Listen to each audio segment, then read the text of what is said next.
1 year after elections, President William Ruto made his first tour to China. And this is after a year long projecting himself as pro-West. And of course, this trip, the 3 days trip, has come at a very complex context that I want us to look at. But why is the British-based newspaper sending some ridicule to President Ruto? Welcome to the Bold Analysis. Now, this tour came 3 weeks after the Transport CS Murkomen also went to China and represented and of course represented the government of Kenya in some strategic meetings there.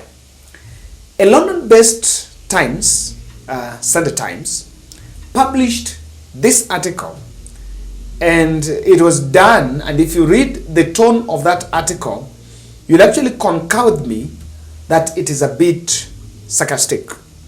A year after winning power on a promise to cool relations with China, William Ruto, the president of Kenya, has arrived in Beijing with a request for a new 1 billion loan to complete white elephant projects that stalled when earlier loans ran out.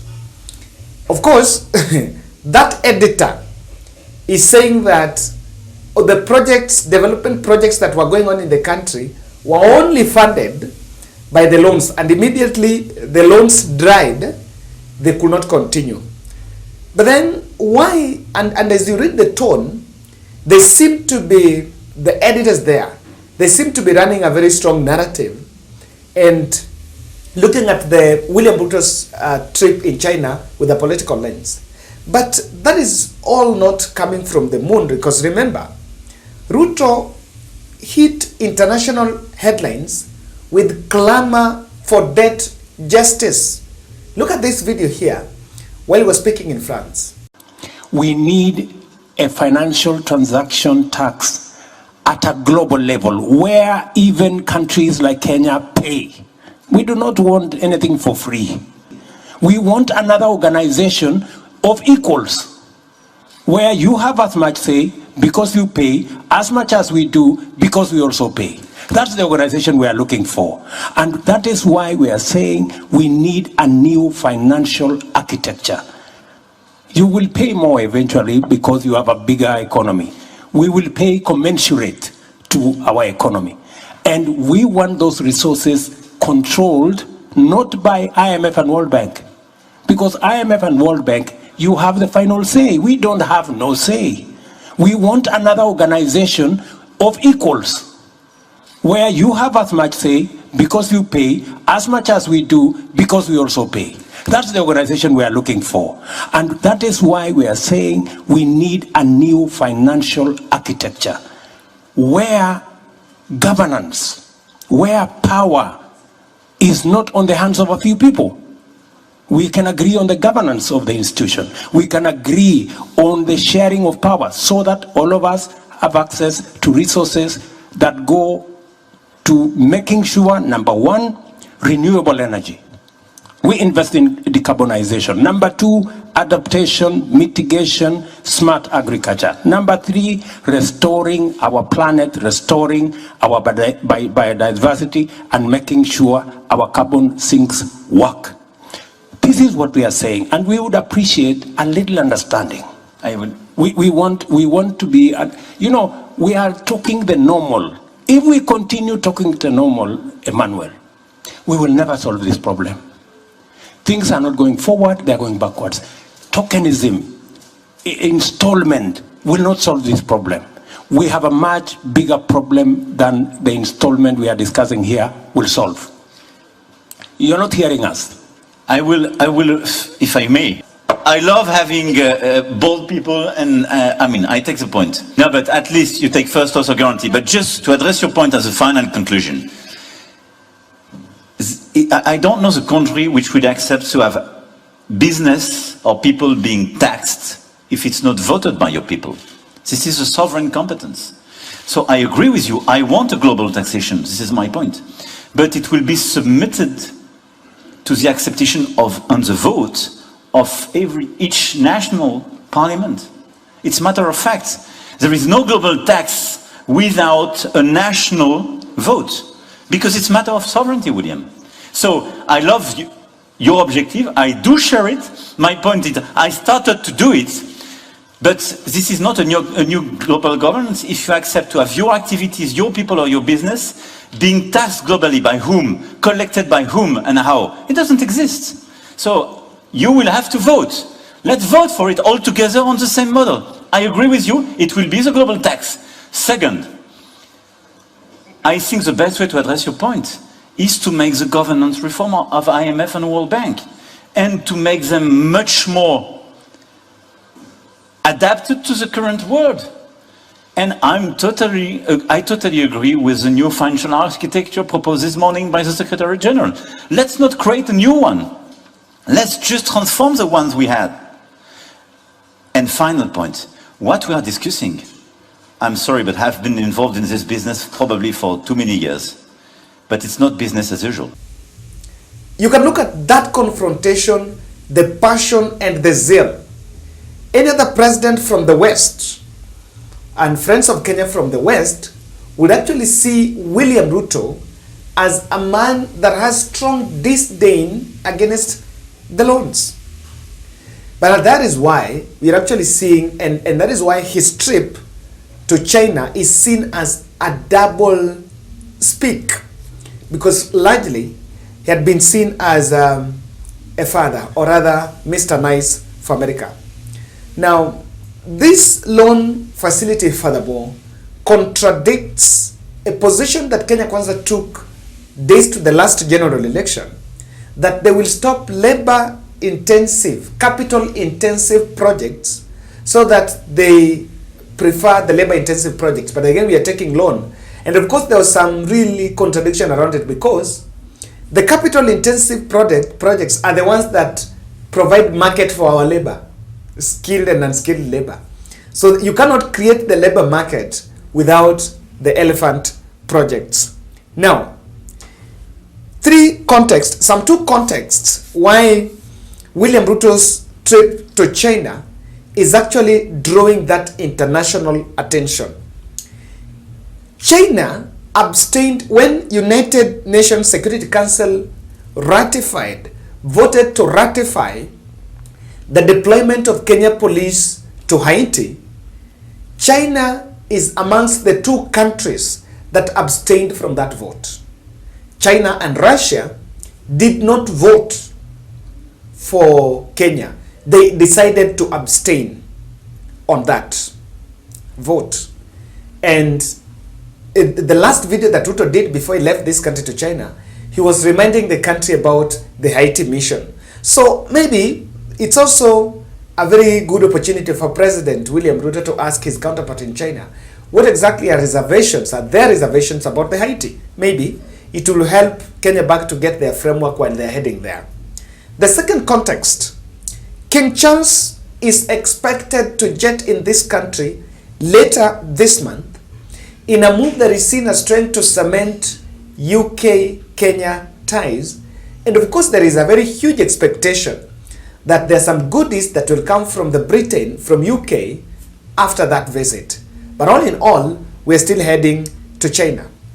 But why is the West uncomfortable with Ruto's China forays? I want us to first say here, you will realize that the way, unlike US, who tries to clamp down Africa as a continent, and when they're giving their offers, they give their offers as a continent, China selfishly deals with individual countries. And the largest they can go is dealing with the region. But I want to tell you that in this context, another context I was forgetting is the fact that China is a member of the BRICS.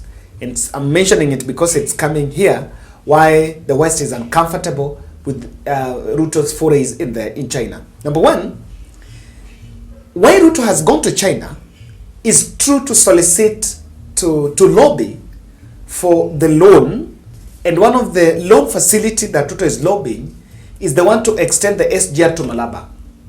And this is a giant white elephant project that is going to control both, that is going to connect both Kenya, Uganda, and it's supposed to extend to DR Congo and Rwanda, maybe in the coming future. So this is a project that even Kenya has signed deal with Uganda for this extension.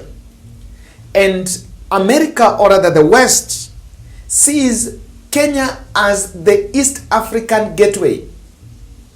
The gateway to the East African space is Kenya. And every strategic move that Kenya is making, it has impact on the other East. It's a bit influential in the other East African countries. And let me use the latest example. We have an oil deal from Dubai, and the oil that goes to Uganda, Rwanda, and DR Congo passes through Kenya, the Mombasa port. And all the oil marketing companies are actually based in Kenya, and they're supplying oil in those other countries. So what exactly we have gotten into is the situation where these countries have to work with what Kenya is doing simply because we are the hosts of the oil deal. Number two, I think US, or rather the West, also sees China is luring Kenya to join the BRICS. Remember, the BRICS is the new economic bloc bringing, I think it's Brazil, Russia, India, China, South Africa. There are many dynamics in the BRICS. India is touted with, India and Brazil have huge labor market, have a huge market because of their population. South Africa is very strategic as the African hub to attract the other African. It's actually the headquarters of the BRICS in the African continent, if there is something like that. And then Russia is the powerhouse. That's where Russia and even Saudi Arabia is in it. So Ruto going there, Kenya is struggling with the dollar. And the struggling, our dollar is struggling against our Kenyan shillings is struggling against the dollar. And the dollar is the standard, is the global trade, the global trade currency. And we are actually having a lot of problems even paying our debts because of that fluctuation. So Kenya can be open to BRICS if BRICS can solve some of the problems that the depreciation of Kenyan shilling is not helping us. And that is why they will not want to be comfortable with it. Lastly, China facility is non-conditional. And that's why it's normally very lucrative for the African continent. I'm using non-conditional, and I want to explain this on this way. And I want to use this deal from Egypt. US offers military aid in terms of financial support to Egypt. And that military aid comes with some conditions.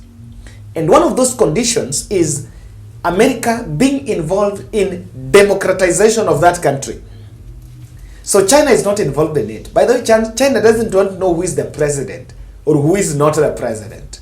They'll work with whoever is there. Because even the last dispensation, China was friendly to Uhuru. But you could not see them funding IBC or that NGO, or they are not involved anyway.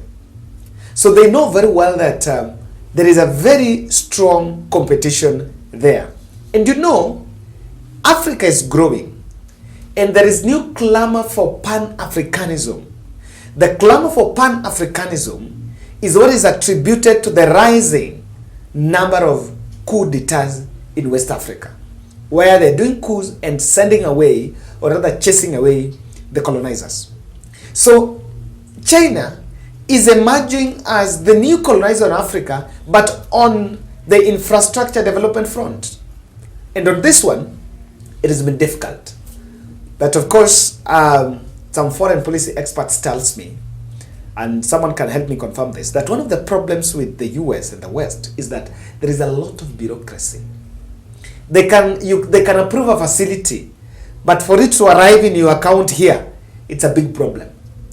China can approve a facility, and they give you the contractors, they get that tender, but that work will be done. Someone was telling me if it was US to build this SGR going on here, I'm telling you, hata ingekuwa imeisha. You protest kidogo, they reduce the amount of money they are putting in that. You don't dance the tune kidogo, they even stop it. You know, maringo. So that's my take, and I'm looking at it. Out of the three that we've looked at, the luring Kenya to join the BRICS and threat that Kenya is a gateway to East Africa, what exactly do you think is the reason why Ruto rushed to China? Thank you.